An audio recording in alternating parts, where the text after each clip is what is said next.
50 ሺህ ብር 400 ሺህ በቃ አሁን ወደ እግዚአብሔር ቃል ነው የምንሄደው። አቤት የሚወደኝ የለም። በቃ ለዚህ ነው የለም እኔን የሚወድ ጃጃቱ እኮ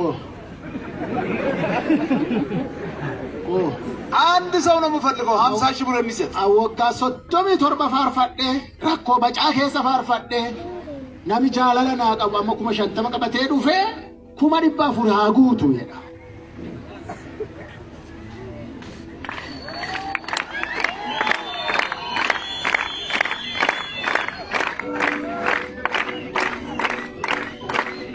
አረሲ ሰውዬ ያለው አይመስልም።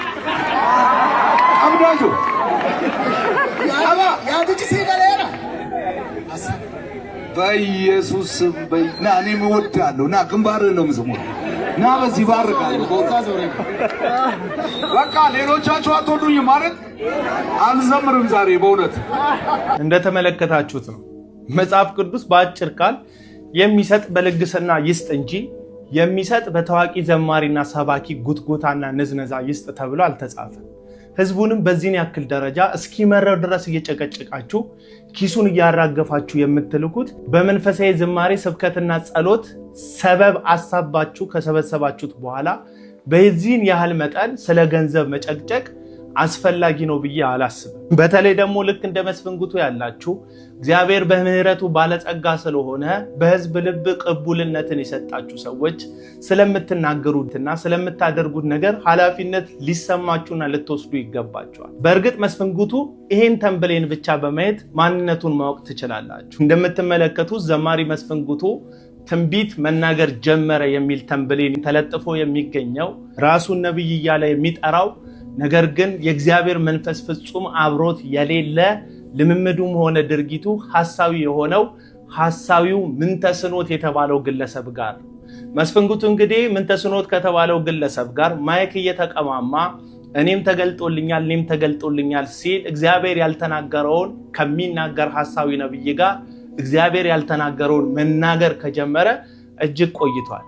ይህንኑ ተመሳሳይ ድርጊትም በደቡብ አፍሪካ ከምንተስኖ ከተባለው ግለሰብ ጋር ሄዶ የሰዎችን ኪስ ላይ ያነጣጠረ ኪስ አውላቂ የሆነ ድርጊትና እነሱ አገልግሎት የሚሉትን የዘረፋ መንገድ አብሮ አጃቢ ሆኖ ሄዶ ደቡብ አፍሪካውያኖችን ኪስ አራቅቶ እንደመጡ የቅርብ ጊዜ ትውስታችን። ከዛ መለስ ግን እዚህ ፕሮግራም ላይ እንደምትመለከቱት ይህ ህዝብ የተሰበሰበው ቃል ትሰበካለህ፣ ጸሎትን ጸልይልሃለን፣ ነፃ ትወጣለህ፣ አምልኮና ዝማሬ አለ፣ የምታውቃቸው የምትወዳቸው ከሌ የሚባሉ ዘማሪና ሰባኪ አለ ብለው በመንፈሳዊ ፕሮግራም ሰበብ አሳበው ከጠሯቸው በኋላ ነው እንግዲህ ቃሉም ሳይኖር ጸሎቱም ሳይኖር አምልኮ ሳይጀመር ማይክ አውጥተው እኔን ትወደኛለህ፣ የሚወደኝ የለም፣ እዚህ ውስጥ የሚወደኝ የለም ብለው ህዝቡን በማስጨነቅ ገንዘብ ሲቀበሉት የተመለከተ ነው። ተመለከታችሁትም ይሄ ግለሰብ ከንዝንዙ ብዛት ወጥቶ ወደ ፊት ለፊት ሲመጣ መስፍንጉቱ ግለሰቡን የተቀበለበት መንገድ እንደ መስፍንጉቱ አይነት ከ20 ዓመታት በላይ የመድረክ ልምድ ካለው ሰው የማይጠበቅ ዲስሪስፔክትፉል የሆነ መንገድን በመከተል ይሄ ሰውዬ ግን ገንዘብ አለው ሲል ለማኙ ሰጪውን ሲያንጓጥጥ ትመለከቱታላችሁ። ይሄ ድርጊት በብዙ መድረኮችና በብዙ አገልግሎቶች ላይ ተደጋግሞ እየታየ ነው። በምንወዳቸው በምንቀበላቸው በዝማሪያቸው የተደነቅንባቸው ልክ እንደ መስፍንጉቱ አይነት ዘማሪዎች ደግሞ የነዚሁ ሐሳውያን መድረኮችና መጋዘኖች ውስጥ የመዘረፊያ ምክንያት ለህዝቡ እየሆኑ ወደፊት እየመጡ ነው ያሉት።